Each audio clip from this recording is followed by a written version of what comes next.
Welcome to Show Cover Lit, where we squeeze the bigger picture out of literature. I'm Adrian Fort, and we're here for another poetry discussion, which will, of course, appear in the poetry discussion playlist. This poem is a little bit of a different one for me. The poet is a little bit of a different one for me. This poem was suggested more or less by ChatGPT. I indulged in ChatGPT, and I've been trying to figure out what it does and does not know about poetry. And normally it just spits out the same lists of poetry. But on an off chance, Away Melancholy by Stevie Smith, a poem and a poet, new to me. And I decided to give it a look, see what is going on with it. And I think there's something interesting to talk about here. So the poem in question reads as such. Away, melancholy, away with it. Let it go. Are not the trees green? The earth as green? Does not the wind blow? Fire leap from rivers flow? Away, melancholy. The ant is busy, he carrieth his meat. All things hurry to be eaten or to eat. Away, melancholy. Man, too, hurries. Eats, couples, buries, he is an animal also, with a hey-ho melancholy, away with it, let it go. Man of all creatures is superlative, away melancholy, he of all creatures alone raiseth a stone, away melancholy, into the stone, the god pours what he knows of good, calling good God. Away, melancholy, let it go.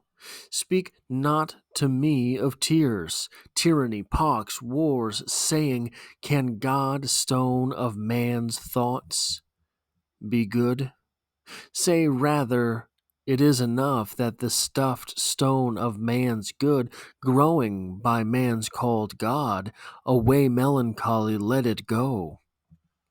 Man aspires to good, to love, sighs, beaten, corrupted, dying in his own blood, lying, yet heaves up an eye above, cries, love, love. It is his virtue needs explaining, not his failing. Away, melancholy, let it go. So I think that so this is where I really want to start the focus for today. But I think that it is necessary to sort of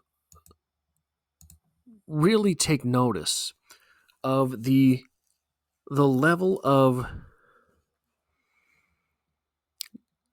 the level of existential destitution, I think, in this poem. The simply the state of being is a state of melancholy. And this right here, this line about it is his virtue needs explaining, not his failing. We always try to, when we fail, we try to explain it away. We try to trump up those against us when we fail. But really, failing and perhaps amorality, perhaps loathing, self-loathing, melancholy, perhaps these are the normal natural state of being. They are easy to fall into after all. And if this is the natural state of being, this darkness, this destitution, this absence from joy, take that in the religious sense if you must.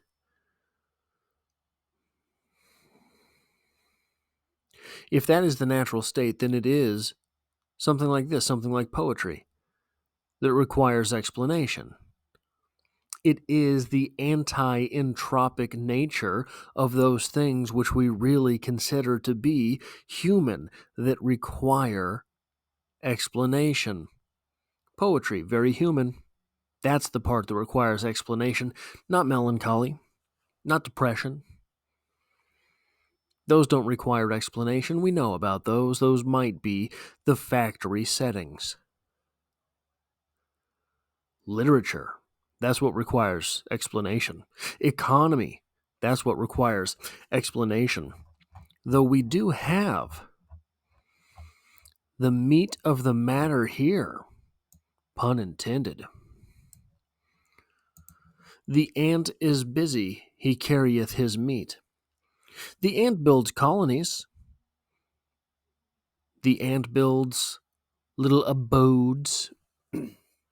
So it's not construction, possibly not economy, maybe not even the act of being busy, the act of hurrying. It is not these things that make us human. So again, maybe those are not the things which require explanation. But if this here is the point of the poem, it is his virtue needs explaining, not his failing. If that is the point of the poem, the heart of the poem, I think is right here. The ant is busy, he carrieth his meat.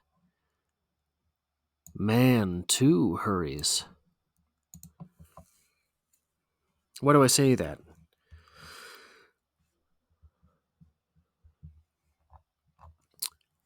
It seems to be an argument. If the ant is busy, busyness is not definitional of humankind. If the ant is busy and human is busy too, man is busy too, then it's not the act of being busy that is besieged by the melancholy.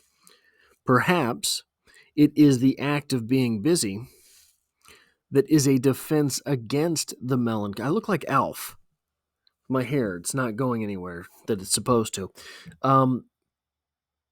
If it is not busyness that defines humankind as different from the animal kingdom, from the insect kingdom, at that, it is not busyness, for the ant is busy too. Is it the melancholy that is natural to the human state, which differentiates the human state from the ant-like state, from the worker bee state? Are ants and worker bees melancholy?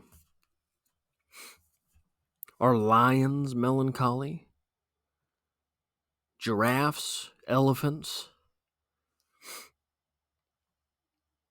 I don't think we have any reason to believe they are melancholy. We have every reason to believe that our neighbors are melancholy. So this hurrying, so if you notice, the whole poem, the entire thing, very choppy. 2 words, 6 words, 5 words, 4 words, 5 words, 6 words, 2 words, 4 words, 4 words, 3 words, 5 words, 2 words. Very short and choppy lines. Is this a reflection of the busyness of humankind? Chop, chop, chop, chop, chop, chop. Our poet keeps the poem moving along. And if it is the melancholy and the art and the poetry which make the human, and not the hurry that makes the human hurry, because the ant hurries too. All things hurry. Is this hurrying that we do simply a form of distraction? Is this hurrying that we do to make life busy and be proud of all the things we do? Is all of this hurrying that we do the same thing as self-petting, comforting yourself by rubbing your ear, stroking your beard? Is this hurrying that we do the same type of essentially existential masturbation, as opposed, perhaps not to wallowing in the melancholy? Our poet here seems to be trying to get the melancholy to go away, right? So it would seem. What would our speaker do without the melancholy? The melancholy being possibly part of the element which makes humankind humankind. What makes humankind human, more human than human, more human than human, right? It seems to me that the poet is the speaker, perhaps, I guess I should say, is telling us that the busyness in which we partake is just the same self-petting as all of the um, really pointless things that we do. Maybe it's the melancholy. Maybe it's the poetry. Maybe those are the things that actually make life worth living, that make humankind human.